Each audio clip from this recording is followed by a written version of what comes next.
tayo sa Diyos, ang araw niya'y malapit na. Maghintay tayo sa Diyos, puso natin ay ihanda. Maghintay tayo sa Diyos, puso natin ay buksan na. Ihanda ang daan ng Diyos, ibababurol at bundok. Parating ng tagapagligtas, liwanag niya sa tao'y bigay. Maghintay tayo sa Diyos, ang araw niya'y malapit na. Maghintay tayo sa Diyos, puso natin ay ihanda. Maghintay tayo sa Diyos, puso natin ay buksan na.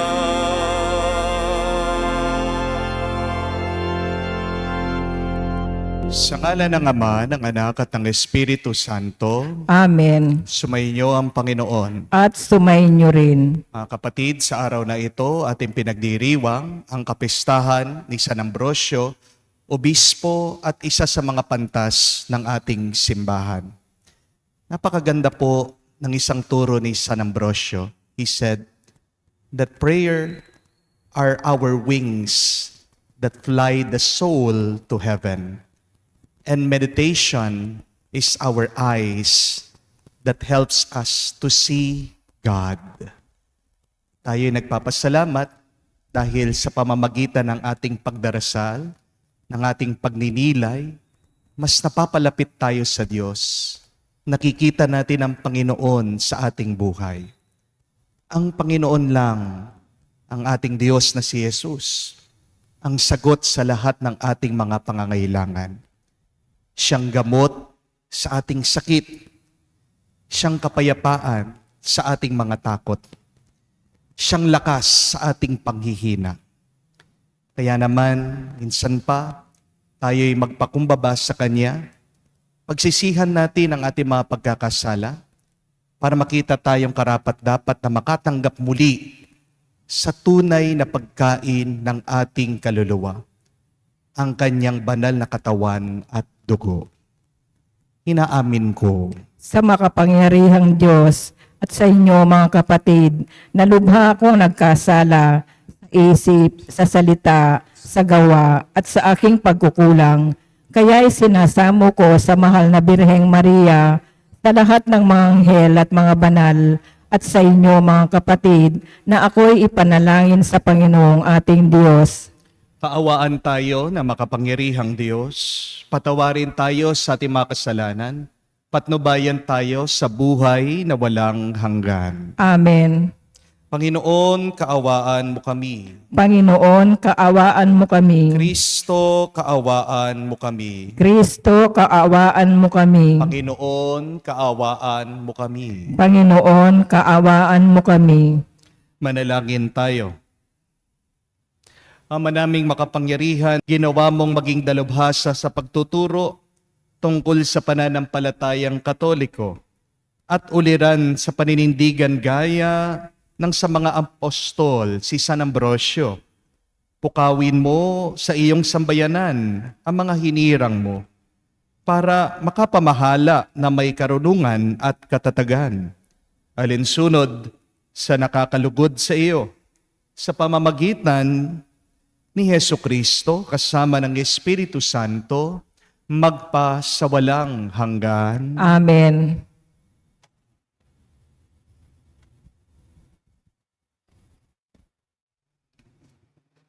Pagbasa mula sa aklat ni Propeta Isaias. Ito ang sinasabi ng Panginoong Diyos na banal ng Israel. Mga taga-Jerusalem, hindi na kayo tatangis ng matagal. Kayo'y diringgin niya sa inyong pagdaing. Kung ipahintulot man ng Panginoon na kayo'y magkasakit, o magdanas ng hirap. Siya na inyong guro ay hindi magtatago sa inyo.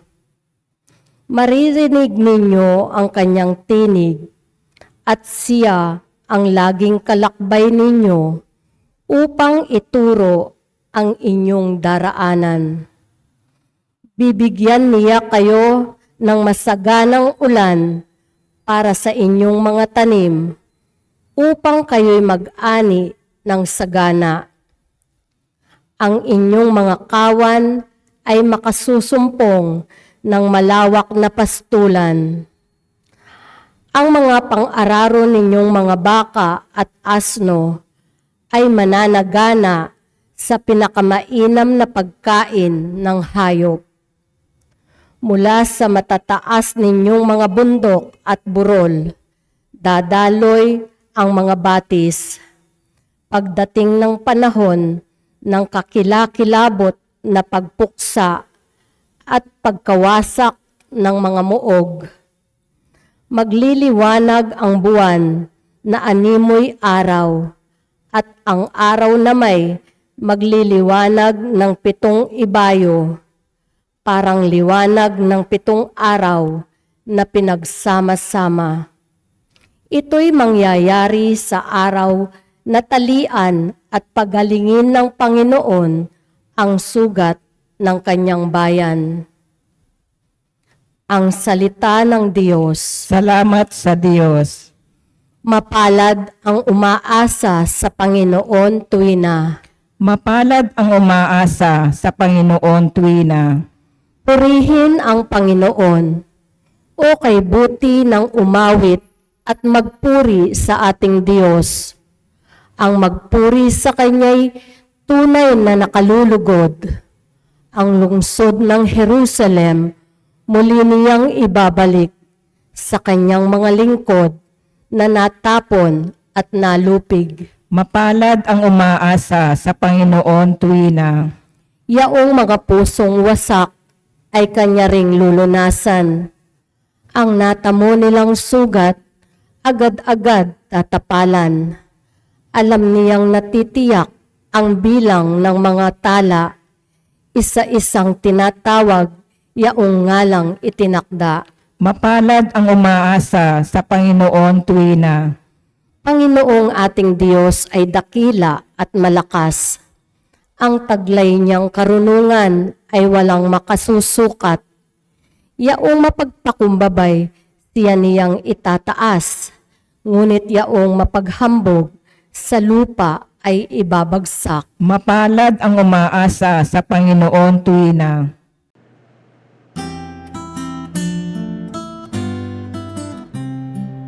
Alleluia, alleluia, alleluia, alleluia, alleluia, alleluia, alleluia, alleluia, alleluia, alleluia, alleluia, alleluia.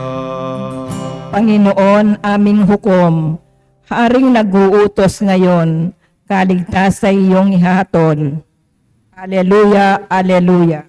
Sumainyo ang Panginoon. At sumainyo rin. Ang mabuting balita ng Panginoon ayon kay San Mateo. Papuri sa iyo, Panginoon. Nung panong yon, nilibot ni Jesus sa mga bayan at nayon at nagturo sa mga sinagoga. Pinangaral niya ang mabuting balita tungkol sa paghahari ng Diyos at pinagaling ang mga may sakit, anuman ang kanilang karamdaman. Na makita niya ang napakaraming tao, nahabag siya sa kanila, sapagkat sila'y lito at lupaypay, parang mga tupang walang pastol. Kaya't sinabi niya sa kanya malagad, sagana ang aanihin, ngunit kakaunti ang mag-aani. Idalangin ninyo sa may-ari ng anihin na magpadala siya ng mga manggagawa sa kanyang anihin. Tinipon ni Jesus ang 12 alagad at binigyan ng kapangyarihang magpalayas ng mga masasamang espiritu at magpagaling ng mga may karamdaman. Sila'y pinagbilinan ni Jesus, hanapin ninyo ang mga nawawalang tupa sa sambayanan ng Israel. Humayo kayo at ipangaral ninyo na malapit na ang paghahari ng Diyos. Pagalingin ninyo ang mga may sakit, buhayin niyo ang mga patay. Pagalingin ninyo ang mga ketongin, palayasin ang mga demonyo. Yamang tumanggap kayo ng walang bayad, magbigay naman kayo ng walang bayad. Mga kapatid, ang mabuting balita ng ating Panginoon. Pinupuri ka namin, Panginoong Heso Kristo. Magandang araw po muli sa inyong lahat. Alam niyo po ba, isa sa mga pinakamahal na diamante ngayon sa buong mundo ay yung tinatawag nilang champagne diamonds. Ito po yung mga diamante na kulay brown. Medyo marumi po ang kanilang mga kulay. Pinag-aagawan po sila ngayon ng mga mayayaman at ng mga Hollywood stars. Pero ang hindi natin alam, ito, noong una, ang mga champagne diamonds, dati po, wala naman talagang halaga. Hindi po sila pinapansin. Tinatapon lang sila. Noong unang panahon, ayaw man po nilang tanggapin at ibenta ang mga brown diamonds. Kasi mukha daw itong madumi. Hindi daw ito kasing perfect kamukha po ng mga white diamonds. Kaya lang po, merong isang tao, ang pangalan po niya ay si Rio Tinto. Noong nakadiscover po siya ng isang mina ng napakarami pong mga brown diamonds, nag-isip po siya ng paraan, paano niya maibebenta ito? Paano po niya maimamarket sa mga tao? Ang ginawa niya, binago po niya yung pangalan ng mga brown diamonds. Tinawag niyang champagne diamond. Isa pa pong tawag nila dyan ay cognac diamond. Wow! Sosyal po yung pangalan. At tinawag din niya itong mga exotic, rare, sophisticated. Dahil po sa pagbabago ng salita, dahil sa pagbabago ng tawag, aba, nagustuhan ng mga mayayaman, ng mga sosyal na tao. Pinag-aagawan na nila ngayon ang mga brown diamonds. Dahil ang tawag, champagne diamonds. Mula po sa $10, naging $1,000 na po ang bilihan ng mga champagne diamonds. Tingnan niyo po yan mga kapatid. Napakalaki po ng epekto ng pagpapalit ng salita. Ganyan makapangyarihan ang ating mga salita. If you use the right words, what was once rejected is now respected. Kung gagamit ka lang ng tama at mabuting salita, yung mga dating tinatapon, aba ngayon, tinatanggap na. Yung mga dating hinahagis, ngayon, hinahanap na. Yung mga dating basura, ngayon, grasya na. Tingnan niyo po ang ating Panginoon. Binigyan niya ng bagong tawag, bagong salita. Kaya naman nagkaroon ng dignidad ang mga may sakit, ang mga may kapansanan, ang mga mahihirap. Pinagaling daw niya ang mga ito. Tinulungan niya ang mga may karamdaman. Pero hindi natapos dito ang tulong niya sa kanila. Pansinin niyo kung ano ang tawag niya sa kanila. Tinawag ni Jesus ang mga may sakit, ang mga mahihirap, ang mga may kapansanan bilang mga aanihin. For the Lord, the sick, the poor, the needy, the marginalized are a great harvest. Pinalitan ng Panginoon ang salita na tinatawag sa kanila.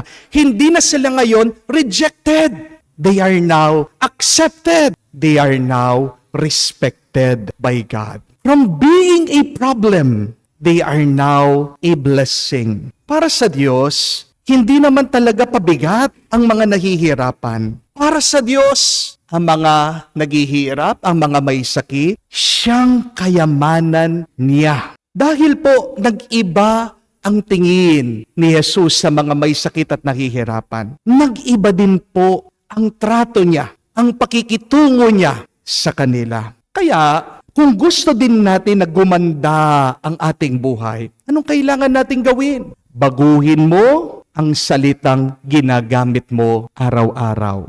Amen? As the saying goes, speak to a king and a king appears. Ang ganda po, no? Speak to a king and a king appears. Kapag sinasabihan mo ang anak mo na maganda siya, gwapo siya, matalino siya, talentado siya, masipag siya, ganyan po ang makikita nyo sa kanila. Bilib po ako na mamangha ako sa mga magulang na meron pong special child. Kasi ang ganda po ng tawag nila sa kanila. Wala pa po akong narinig na magulang na ang tawag nila sa kanilang mga anak ay abnormal. Pardon for the term. Napakasakit po, no? Nung salitang iyon. Pero pag ang anak nila may diferensya, may kapansanan, pakinggan niyo po, ano ang tawag ng mga magulang sa kanila? Sabi nila, Father, ito ang blessing namin. Father, ito ang grasya galing sa Diyos. Father, ito ang swerte namin.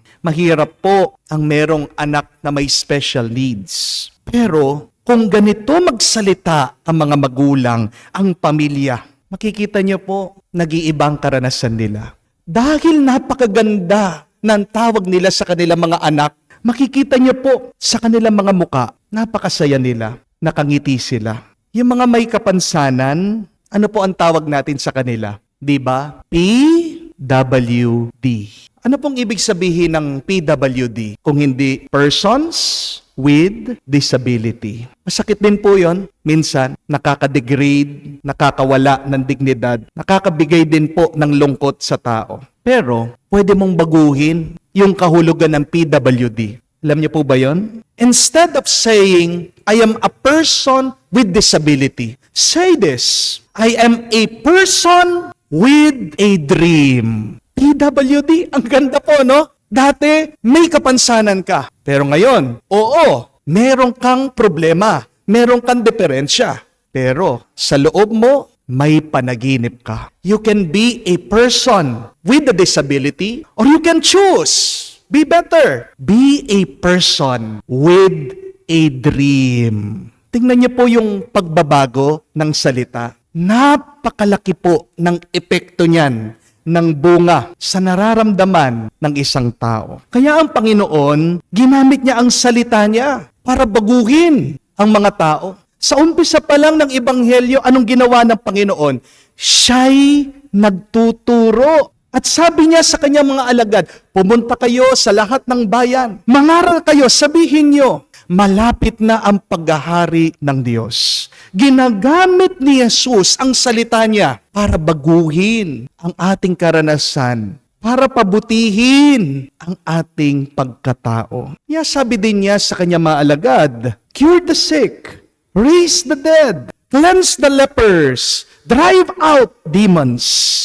May bunga ang mga salita nila. Kaya nga po, mga kapatid, kung may sakit ka, huwag mo sasabihin na, hihirapan ako, napakasakit ng aking nararamdaman. Say rather, if you are sick, that I am getting better. That I am healed by God. Sabihin mo, gumagaling ka. Kung may depression ka, sabihin mo, nagkaka-peace of mind ako. Kung takot ka at nag-aalala ka, sabihin mo, nagtitiwala ako sa Diyos. Okay ang lahat. Ano man ang maranasan mo, mabigat, napapagod ka, nagsasawa ka, those two words, okay ako. Sapat na yon para gumaan ang iyong nararamdaman. Hindi po ba? Kung galit ka, naiinis ka, anong sasabihin mo? Nagpapatawad ako. I forgive. I forgive. Kung nalulungkot ka, ang sabihin mo, salamat Lord. Kontento ako. Napakalaking bagay po niyan. Kung gusto mong magkaroon ng bendisyon sa buhay mo, umpisahan mo sa pagsasalita mo. Speak blessing to your life. And blessings will come to your life. Your life will become a big blessing if you always speak blessing every day. And speak the words of Jesus. Live it in your hearts. What will you experience? What will you receive? Miracles. Kung ang salita ni Jesus, yan ang iyong sasabihin, isa sa buhay. Hindi lang pagpapalang iyong tatanggapin, kung hindi milagro. Hindi konti, kung hindi sobra-sobra. Amen? Magdasal po tayo mga kapatid. Umpisahan po natin ngayon. Mabuti at mga pinagpalang salita lang sana ang lumabas sa ating bibig. Napakaganda po nung aking nabasa.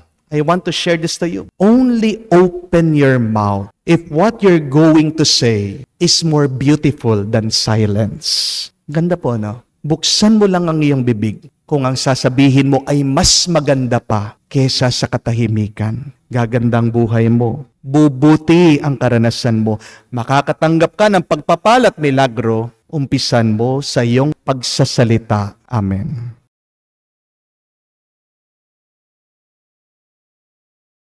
Inaanyayahan tayo ng ating Ama na maging mga tagapaglingkod para sa pagpapalaganap na mabuting balita ng kaligtasan.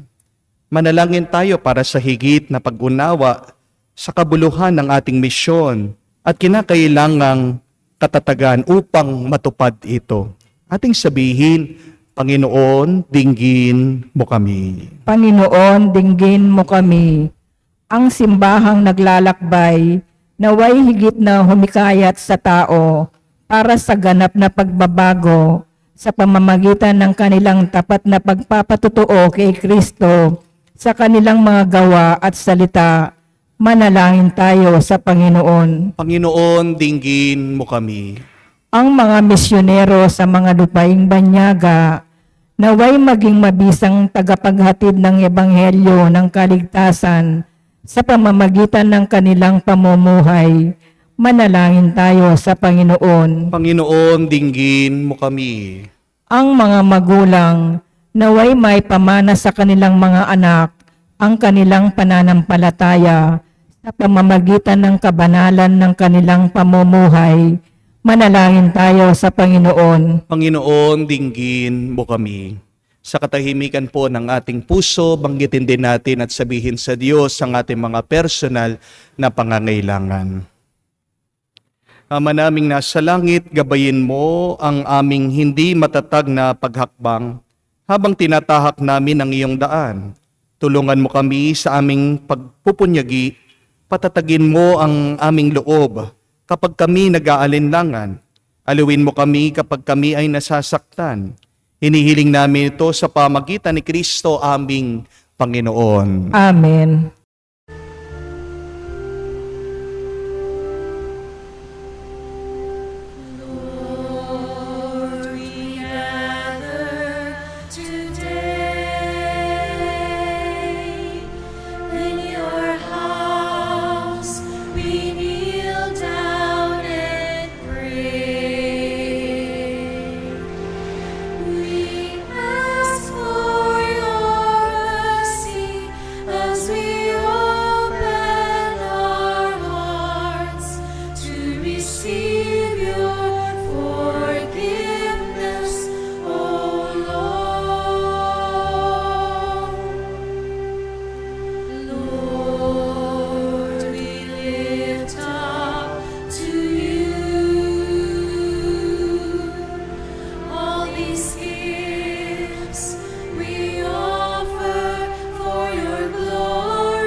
the source of our light.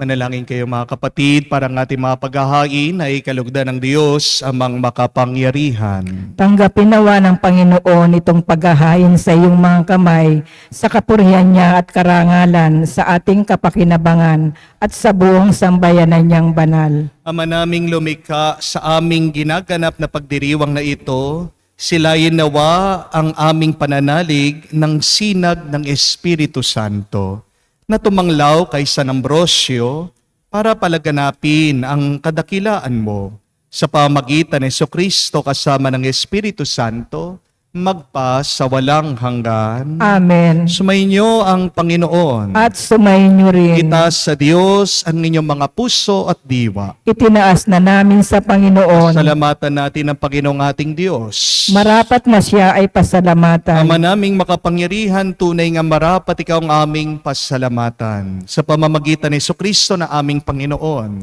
Ngayon, si San Ambrosio ay pinararangalan sa pamumuhay niyang totoong uliran at pagiging maasahan sa panunungkulan, kaya't si Jesucristo na maasahan sa katapatan ay inihahayag sa pangangasiwa sa sambayanan. Ang malasakit na mga ulirang tagapangasiwa noon ay nagpapatuloy magpahanggang ngayon sa mga panalangin kanilang inuukol. Kaisa na sambayanan mong dito'y nagtitipon. Kaya kaisa na mga anghel, nagsisiawit ng papuri sa iyo ng walang humpay. Sa kalangitan, kami nagbubunyi sa iyong kadakilaan.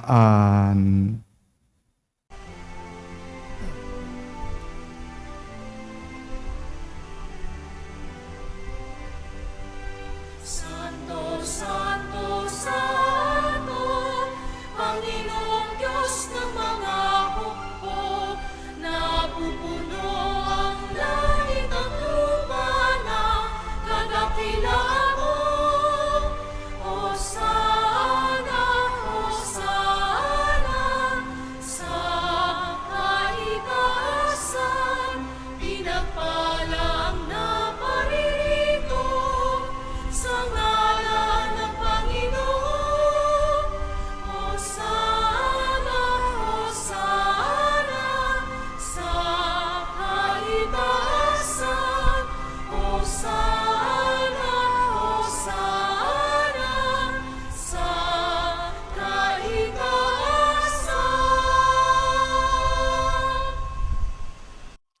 Ama naming banal, ikaw ang bukal ng tanang kabanalan.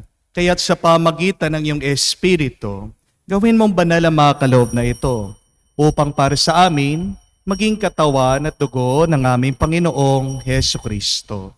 Bago niya pinagtiis ang kusang loob na maging handog, hinawakan niyang tinapay, pinasalamatan kanya, pinaghati-hati niya iyon, inabot sa kanyang mga alagad at sinabi, "Tanggapin ninyong lahat ito at kanin. Ito ang aking katawan na ihahandog para sa inyo."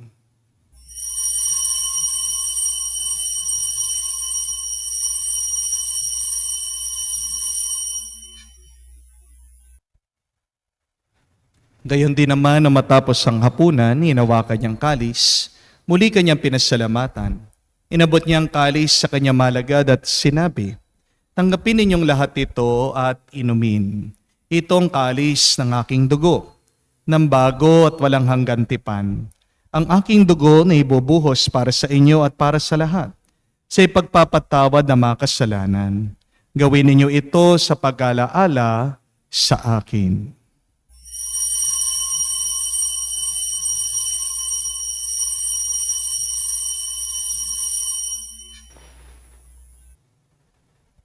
Ang misteryo ng pananampalataya.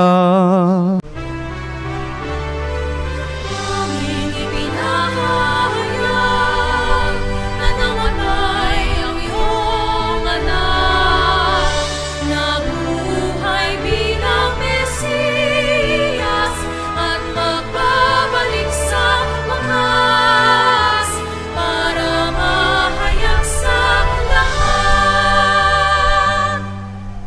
Ama, ginagawa namin ngayon ang pag-alaala sa pagkamatay muling pagkabuhay ng iyong anak. Kaya tiniyalay namin sa iyong tinapay nagbibigay buhay at ang kalis na nagkakalob ng kaligtasan. Kami nagpapasalamat dahil kami ang minarapat na tumayo sa harap mo para maglingkod sa iyo. Sinasamo namin kami magsalo-salo sa katawan at dugo ni Kristo ay mabuklod sa pagkakaisa sa pamamagitan ng Espiritu Santo. Ama, lingapin mong iyong simbahan laganap sa buong daigdig. Puspusin mo kami sa pag-ibig. Kaisa ni Francesco ang aming Papa, Florentino aming Arsobispo at ng Tanang Kaparian. Alalahanin mo rin ang aming mga kapatid na nahimlay na may pag-asang sila'y muling mabubuhay. Ngayon din naman lahat ng mga pumanaw. Kawan mo't sila't patuloyin sa iyong kaliwanagan. Kawan mo't pagindapatin kaming lahat na makasalo sa iyong buhay na walang wakas. Kaisa na mahal na Birhen Maria, Ina ng Diyos, kaisa ni San Jose ang kanyang maligayang esposo, kaisa na mga apostol, lahat ng mga banal, na namuhay dito sa daigdig na kalugod-lugod sa iyo. May pagdiwang nawa namin ang pagpupuri sa ikararangal mo sa pamamagitan ng iyong anak, aming Panginoong Heso Kristo. Sa pamamagitan ni Kristo, kasama niya at sa Kanya, ang lahat ng parangal at papuri ay sa iyo, Diyos Ama, makapangyarihan, kasama ng Espiritu Santo, magpasawalang hanggan. Amen, amen, amen. Sa nakakagaling na utos sa turo ni Jesus sa Panginoon natin na Diyos, ipahayag natin ang lakas loob.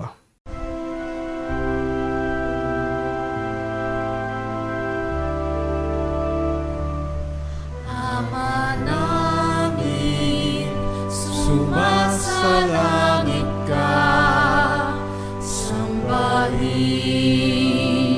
ang ngalan mo, mapasa amin ang kaharian mo, sundin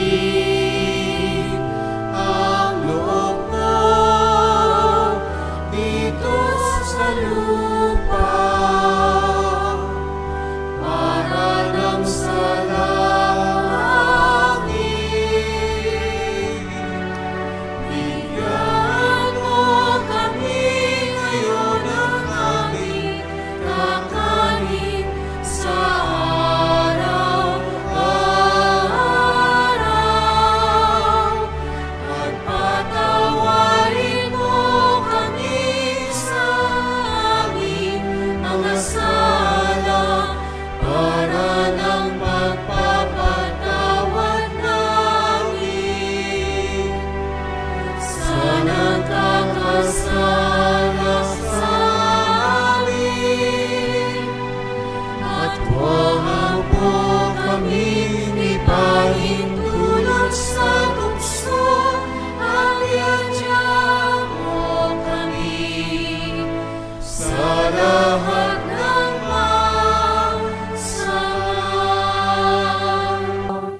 Hinihiling namin kami adya sa lahat na masama, pagkalooban ng kapayapaan araw-araw, ligtas sa kasalanan, at ilayo sa lahat ng kapahamakan. Samantalang aming pinanabikan ang dakilang araw ng pagpapahayag ng tagapagligtas naming si Heso Kristo. Sapagkat iyo ang kaharian at ang kapangyarihan at ang kapurihan magpakailanman. Amen. Panginoong Heso Kristo, sinabi mo sa mga apostol, kapayapaan ang iniwan ko sa inyo, ang aking kapayapaan ang binibigay ko sa inyo. Tunghayan mo ang aming pananampalataya at huwag ang aming pagkakasala. Pagkalooban mo kami ng kapayapaan at pagkakaisa ayon sa iyong kalooban, kasama ng Espiritu Santo magpa sa walang hanggan. Amen. Kapayapaan ng Panginoon ay laging sumainyo. At sumayin niyo rin. Bigayan po tayo ng kapayapaan sa bawat isa. Pisuin niyo po, kapayapaan po sa inyong lahat.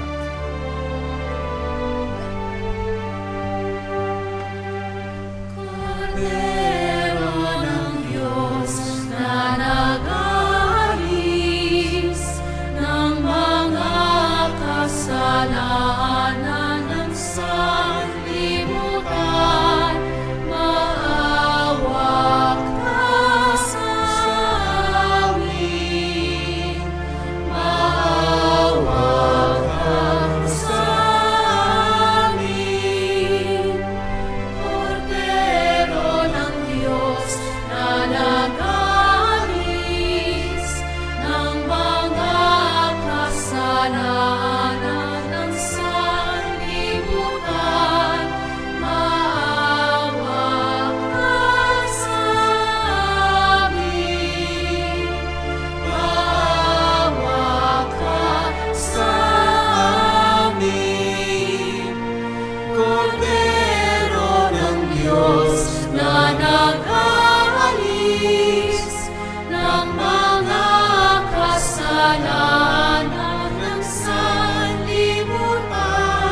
Mga kapatid, naririto ang ating Panginoong Yesu-Kristong Kordero ng Diyos, siyang nag-aalis sa mga kasalanan ng sanlibutan.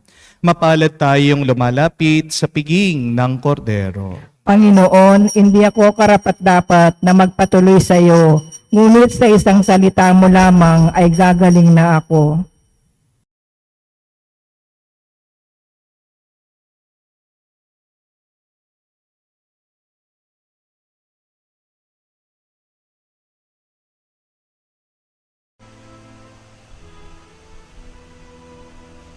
Halina, Jesus, aming mananako. Dusa ng iyong bayan, masta't abot-abot sa pag-ibig salat katarungay kapos. Tangi kang pag-asa, O Jesus. Halina, Jesus, aming mananako. Awa mo't biyaya sa aming ipaabot. Pag-ibig kang tunay, katarungan lubos. Tangi kang pag-asa, O Jesus. Manalangin tayo. Ama naming mapagmahal, kaming mga nakikinabang na dinudulot mo ng lakas, ay gawin mong umunlad sa pagtupad ng mga halimbawa ni San Ambrosio, upang sa lakas loob ng pagtahak sa iyong mga landas, kami mga handang lasapin sa iyong piging, ang tamis na hindi magwawakas sa pamagitan ni Jesucristo, kasama ng Espiritu Santo magpa sa walang hanggan. Amen. Tayo'y nagpapasalamat sa Diyos dahil meron tayong isang mapagmahal na Diyos na gusto niyang gumanda ang ating buhay. Ayaw niyang manatili ang mga may sakit na nasasaktan. Ayaw niyang manatili ang mga mahirap na nahihirapan. Kaya naman sa kanyang misyon, binalik niya ang kabutihan, kalusugan ng pangangatawan, binigyan ng kapayapaan ang mga nagugulong kaisipan. Nahahabag ang Diyos, naaawa siya sa atin. Yan ang ating pasalamatan sa Panginoon. Pero kahit na paano tayo tulungan ng Panginoon, kung hindi din natin tutulungan ang ating sarili, mawawalan ng kwenta ang pagpapala na binibigay ng Diyos. Kaya nga kung gusto mong bumuti at gumanda ang iyong buhay, umpisahan mo sa mga salita na iyong binibigkas, na iyong sinasabi araw-araw. Speak blessings to your life, and your life will become a blessing. Speak to a king, and a king appears. Yan nga, ngayong pong araw na ito, iwasan niyo muna po ang magsalita ng masama. Lalong-lalo na kung naging ugali mo ang pagmumura. Minsan nakakasanayan po yung pagmumura. Pero as the word itself says, mura, ginagawa mong mura ang buhay, inaalis mo ng halaga ang iyong buhay. Only open your mouth if what you're going to say is more beautiful than your silence. Sumayin niyo ang Panginoon At sumayin niyo rin. at kayo ay basbasan ng Diyos makapangyarihan sa lahat sa ngalan ng Ama, ng Anak, ng Espiritu Santo. Amen. Ang ating misa ay natapos na. Humayo kayo sa kapayapaan ni Kristo. Salamat sa Diyos.